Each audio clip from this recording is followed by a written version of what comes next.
17/12/2024 ஸ்ரீ சக்தி குழுக்கள் நம்பர் 446. இதில் இன்னைக்கு அடிச்சுக்கிற ரிசல்ட் பார்த்தீங்கன்னா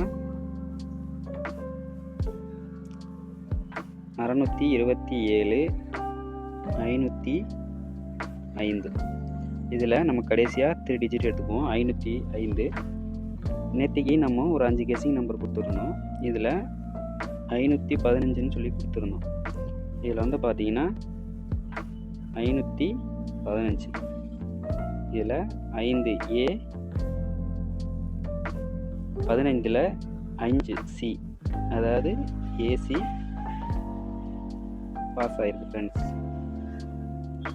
ஏசி மட்டும் பாஸ் ஆகிருக்கு. இதில் வந்து பார்த்தீங்கன்னா சி பாஸ் ஆகிருக்கு, ஏ பாஸ் ஆகிருக்கு, அதாவது 51. அதில் 5 1. இதில் 5 வந்து ஏ பாஸ் ஆகிருக்கு. 85ல் 5C, அதாவது சி போல பாஸ் ஆகிருக்கு. இதுலேயும் நமக்கு ஏசி பாஸ் ஆகிருக்கு. ஓகேவா ஃப்ரெண்ட்ஸ்? என்னோடய சேனலை லைக் பண்ணுங்கள், ஷேர் பண்ணுங்கள், சப்ஸ்கிரைப் பண்ணுங்கள். முடிஞ்ச அளவுக்கு என்னோடய வேலைப்பளுவுக்கு இடையில தான் இந்த கெஸ்ஸிங் எடுத்து நான் போடுறேன். முடிஞ்ச அளவு உங்களுக்கு நான் வின்னிங் கொடுக்க தான் ட்ரை பண்ணுறேன் ஃப்ரெண்ட்ஸ். எனக்கு கொஞ்சம் சப்ஸ்கிரைப் பண்ணி சப்போர்ட் பண்ணுங்கள் ஃப்ரெண்ட்ஸ். தேங்க்யூ.